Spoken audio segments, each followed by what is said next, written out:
Hello and good evening guys, welcome to my YouTube channel helpline English.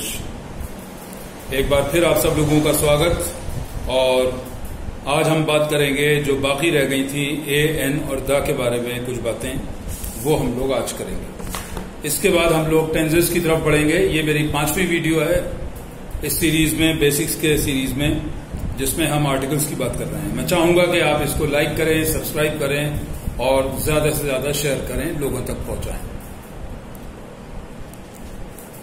जब हम phone की बात करते हैं तो हम अमूमन इंग्लिश में द फोन कहते हैं, खाली फोन नहीं कहते। I was talking to somebody on the phone. And TV की जब बात करते हैं तो उससे पहले द नहीं लगाते हैं, जब तक कि वो कोई खास टीवी ना हो। अगर हम ऐसे ही घर के टीवी की बात कर रहे हैं या टीवी को एक सोर्स ऑफ एंटरटेनमेंट समझ कर बात कर रहे हैं तो हम कहेंगे आई was watching TV. I was watching the TV नहीं कहा जाएगा, ठीक। लेकिन जब एक विशेष टीवी की बात करेंगे जिसका एक विशेष रूप से उल्लेख या जिक्र किया जाएगा तो मैं कहूंगा the TV that my sister gave to me as a gift. वो टीवी जो मेरी बहन ने मुझे गिफ्ट के तौर पर दिया था। जब मैं उस खास टीवी की बात करूंगा, किसी और टीवी की नहीं, दुनिया के किसी टीवी की बात नहीं, सिर्फ उस टीवी की जो मेरी बहन ने मुझे गिफ्ट किया था, तो मैं कहूंगा the TV that my sister gift. Otherwise I was watching TV. We often watch TV, अक्सर हम लोग टीवी देखते हैं, इसमें द नहीं लगेगा। लेकिन रेडियो से पहले द जरूर लगेगा। I was listening to the radio, the radio, the internet, ठीक। ये इंग्लिश के रूल्स हैं। ये क्यों है इसको तो बहुत टाइम चाहिए समझाने के लिए, वीडियो बहुत लंबी हो जाएगी और हमें इसमें इंटरेस्टेड भी नहीं होना है, बल्कि हमें ये ध्यान रखना है कि इन चीजों से पहले द लगाएं, जिसमें इंग्लिश में एज अ रूल द लगाया जाता है। इसलिए मैं भी लगाऊंगा, आप भी लगाएंगे और हर एक को सही इंग्लिश लिखने और बोलने के लिए इन रूल्स को फॉलो करना पड़ेगा। आगे बढ़ते हैं। In the morning, in the evening and in the afternoon. Morning, evening, afternoon से पहले इन भी लगेगा और द भी लगेगा।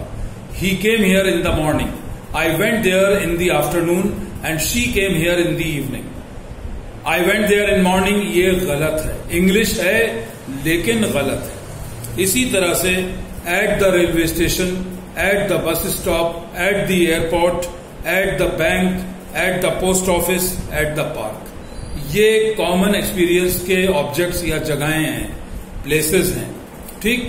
कोई भी ऐसी जगह जहां जाकर हमें एक सामान्य अनुभव हो, एक ही प्रकार का अनुभव हो, एक ही तरह का एक्सपीरियंस हो।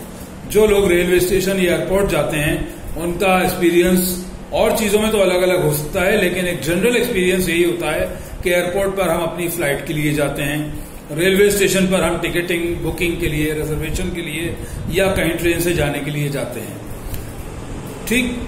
हम रेलवे स्टेशन पर जलेबियां खाने नहीं जाते हैं, आलू की टिक्की और गोलगप्पे खाने नहीं जाते हैं, गेम्स खेलने के लिए नहीं जाते हैं, घूमने के लिए नहीं जाते हैं, बल्कि जब हमें कहीं बाहर जाना होता है तो हम रेलवे स्टेशन जाते हैं। ये सबका कॉमन एक्सपीरियंस है। तो this is a place of common experience. Post office में भी ऐसा ही होता है, बैंक में भी ऐसा ही होता है। तो ये क्योंकि एक प्लेस ऑफ कॉमन एक्सपीरियंस है, प्लेसेस हैं ये सारी, तो इसलिए इनमें द लगेगा। At the post office, I was at the bank, ठीक। I went to the bank, I went to bank नहीं होगा। आई वेंट टू बैंक सुनने में इंग्लिश लग रहा है लेकिन ये सेंटेंस गलत हो गया, इस चीज का ध्यान रखिए। उसके बाद जब हम समाज के किसी विशेष वर्ग की बात करते हैं, जैसे द रिच, द पुअर, पूरा वो वर्ग, मैं किसी एक गरीब या किसी एक अमीर की बात नहीं कर रहा हूं, धनी और निर्धन वर्ग सोसाइटी का, समाज का, हमारे समाज का एक हिस्सा। एक आदमी समाज का हिस्सा नहीं कहलाएगा, बल्कि लाखों की तादाद में जो गरीब हैं और लाखों की तादाद में जो अमीर हैं। तो द रिच, द पुअर किसी एक व्यक्ति के लिए नहीं, बल्कि उस पूरे वर्ग, उस पूरे सेक्शन ऑफ सोसाइटी के लिए हम बात करेंगे।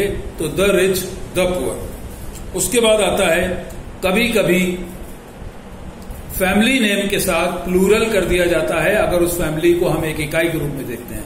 द बच्चन्स, हरिवंश राय बच्चन, अमिताभ बच्चन, श्वेता बच्चन, अभिषेक बच्चन, जया बच्चन, उस परिवार में सारे लोग जो हैं उनका सरनेम बच्चन है, तो उनके घर के बाहर द बच्चन्स लिखा हुआ है, कार पे लिखा हुआ है द बच्चन्स पीछे वाले शीशे पर। अक्सर लोग the Khans, the Sharmas, the Guptas, the Rizvis, the Shamsis, इस तरह से द सिंग्स, मतलब उस परिवार में, उस घर में जितने भी लोग हैं या तो उनके नाम के साथ खान लगा है या रिजवी लगा है या सिंह लगा है या गुप्ता या शर्मा लगा हुआ है। तो ऐसे में उस पूरे परिवार के लिए जब एक इकाई के रूप में हम कहते हैं तो the Khans, the Rizvis, the Shamsis, the Sharmas, the Guptas, इस तरह से द मल्होत्रास। ठीक, उसके बाद आ जाइए हेवनली बॉडीज। हेवनली बॉडीज का मतलब हमारे ब्रह्मांड में जितनी भी चीजें हैं, the sun, the moon, the sky, the earth, the universe, ये सब जितने भी हैं हमारे ब्रह्मांड के अंदर पाई जाने वाली चीजें हैं, जिनको हम हेवनली बॉडीज भी कहते हैं। बच्चों को छोटे क्लास में एसएसटी में पढ़ाया जाता है heavenly bodies, the sun, the moon, the sky, the earth, the universe. इन सबसे पहले द लगाइए। ठीक, उसके बाद हम जब विशेषण की बात करते हैं, सबसे अच्छा या सबसे बुरा, उसके बीच का नहीं, पहले वाला नहीं, बल्कि जिसकी तुलना में कोई है ही नहीं, जिसके मुकाबले में कोई है ही नहीं। The best novel that I read, सबसे अच्छा नॉवेल जो मैंने पढ़ा।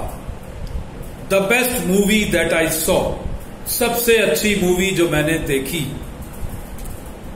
The most intelligent student in the class, class का सबसे इंटेलिजेंट स्टूडेंट। तो the most intelligent, the most beautiful, the most interesting, जितने भी बड़े एडजेक्टिव्स हैं जिनमें कई सिलेबल्स होते हैं, यानी कि कई साउंड्स, यानी कि कई स्वर होते हैं, उनको हम ER और EST से नहीं बनाते हैं, उनको मोर और मोस्ट से बनाते हैं। लेकिन सुपरलेटिव में हमेशा द लगेगा। The oldest company in India, Bharat की सबसे पुरानी कंपनी। हम बाटा की बात करें, हम ग्लैक्सो की बात करें, तो the oldest company in India, Bharat में सबसे पुरानी कंपनी, इसके लिए हम द लगाएंगे। आगे बढ़ते हैं। The past, the present, the future, the present perfect continuous, tenses की बात जब करें तो उसमें द लगाएं। ठीक, आगे बढ़ें। द पुलिस, पुलिस मत कहिए, द पुलिस, लंबी बड़ी ई की मात्रा। ठीक, the police, the government, the internet, the net या द इंटरनेट। जब भी हम नेट की बात करेंगे, ये देखिए इंग्लिश के रूल्स हैं, मेरे आपके रूल्स नहीं हैं, इनको जैसे है वैसा ही हमें फॉलो करना पड़ेगा। इसकी वजह में हम नहीं जा रहे हैं इस वक्त कि ये क्यों कहा जाता है, लेकिन इनको फॉलो करना, हमें वजह आती हो लेकिन हम बोलने में कभी इनको फॉलो ना करें तो वो वजह जानना बेकार है। इसके लिए वीडियो में टाइम बहुत लग जाएगा, इसलिए मैं उसको आगे बढ़ा रहा हूं। The truth, the weather, the same.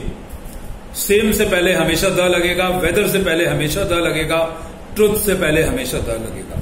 And I am telling you the truth, I am telling you truth नहीं होगा, I am telling you the truth. Tell me the truth. मैं अगर किसी से कहूंगा कि मुझे सच बताओ, तो मैं कहूंगा tell me the truth. Yesterday the weather was fine, कल मौसम अच्छा था। यस्टरडे वेदर वॉज फाइन सुनने में इंग्लिश लग रही है, लेकिन इसमें कमी रह गई कि मैंने वेदर से पहले द नहीं लगाया।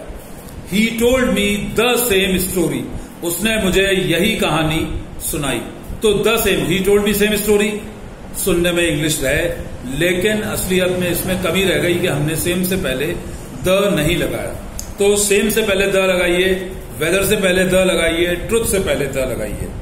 The day before yesterday, the day after tomorrow. The day before yesterday बीता हुआ परसों, जो बीत गया, जो गुजर गया, मतलब कल के दिन से पहले वाला दिन। The day before yesterday, day before yesterday कोई चीज नहीं होती है, the day before yesterday. The day after tomorrow, आने वाला परसों, मतलब अब आने वाले कल के बाद जो अगला दिन आएगा वो होगा the day after tomorrow. The 60s, the 70s, पूरा दशक, पूरी दहाई 60 की और 70 की। This film was made in the 60s, ये फिल्म बनी थी 60 के दशक में, मतलब 1960 के दशक में। ठीक, तो जब हम पूरी उस दहाई की बात करेंगे तो हम उसमें दशक की जब बात करेंगे तो हम the 60s, the 70s, the 80s, the 90s इस तरह से बात करेंगे। The next, the last, the previous and the first. जब हम क्रम अनुसार बात करते हैं, the first, the second, the third, the fourth, the fifth. 5 नहीं बल्कि 5वां क्रम अनुसार तरतीबवार अंदाज में. पहला the first, second दूसरा, the third तीसरा. मैं 3 की बात नहीं कर रहा हूं, मैं 2 की बात नहीं कर रहा हूं, मैं दूसरा तीसरा क्रम अनुसार बात करूंगा. The second student on my right, मेरे दाएं हाथ को जो दूसरा स्टूडेंट है. मेरे क्लास में वैसे तो 10 स्टूडेंट हैं, लेकिन जो 10वां होगा तो वो होगा द 10th स्टूडेंट. ठीक, 10 को तो हम 10 कहेंगे, लेकिन जब 10वां कहेंगे तो द 10th. समझ में आया? आगे बढ़ते हैं. बॉडी पार्ट्स की बात जब हम करेंगे, हाथ हो, नाक हो, कान हो, आंख हो, सर हो, पीठ हो, गर्दन हो, हमारे शरीर का कोई भी भाग, कोई भी हिस्सा, हमारा बॉडी का कोई भी पार्ट, उसकी बात जब हम करेंगे, we see with the eyes sorry, and we hear with the ears, at the back, पीछे कमर की तरफ, ऑन द हेड, सर के ऊपर. तो ये जितने भी बॉडी पार्ट्स हैं, इनसे पहले हम द का इस्तेमाल करेंगे. The Middle East, the Netherlands, the United States and the Andamans. ये सबसे पहले हमें द या दी लगाना पड़ेगा. तो स्मूथ साउंड के हिसाब से आप देखेंगे कि अंडमान्स ए से शुरू हो रहा है, तो दी अंडमान्स. ठीक, इनसे पहले दी लगेगा. और द नेदरलैंड्स तो द लगेगा, क्योंकि एन जो है वो कॉन्सोनेंट है, वॉवल नहीं है. The Middle east. उसके बाद जब हम नेशनैलिटीज की बात करते हैं, the Japanese, the Chinese, the Indians, the people of China, the Australians. मैं वहां की लैंग्वेज या भाषा की बात नहीं कर रहा हूं, वहां के लोगों की बात कर रहा हूं. The English people, the Chinese, the Australians. The English people are very friendly. अंग्रेज लोग बहुत मैत्रीपूर्ण, बहुत मिलने जुलने वाले, मिलनसार होते हैं, जिसको हम इंग्लिश में फ्रेंडली कहते हैं. फ्रेंडली का मतलब मैत्रीपूर्ण या मिलनसार, मिलने जुलने वाले. तो उसके लिए हम द का यूज करेंगे. The Australians, the Indians. ये द के और दी के कुछ रूल्स हैं. द और दी का कोई फर्क नहीं है, सिवाय इसके कि वो वॉवल से शुरू हो रहा है या कॉन्सोनेंट से शुरू हो रहा है. इसके हिसाब से हम डिसाइड करेंगे कि द यूज करें या दी यूज करें. यहां मैं वीडियो खत्म करता हूं और आप लोगों से उम्मीद करता हूं कि आप मेरी इस वीडियो को लाइक करेंगे, शेयर करेंगे और जरूर सब्सक्राइब करेंगे, क्योंकि I want to reach out to the maximum number of people possible. मैं चाहता हूं कि ज्यादा से ज्यादा लोगों तक, जो हिंदी में समझ सकते हैं, उर्दू में समझ सकते हैं और इंग्लिश सीखने के लिए कुछ थोड़ी सी मेरी वीडियोस से सहायता या मदद हासिल कर सकते हैं, उन तक ये वीडियोस जरूर पहुंचें. और इसमें आपका योगदान, आपका सपोर्ट मेरे लिए बहुत बहुत मायने रखता है. इसलिए प्लीज इसे लाइक करें, शेयर करें और सब्सक्राइब करें. With that I end today's video, and in the next video इंशाल्लाह we are going to talk about tenses, English tenses, the past, the present, the future, and so on. Right? So goodbye till then, and see you in my next video inshallah. Don't forget to like, share and subscribe. All the best.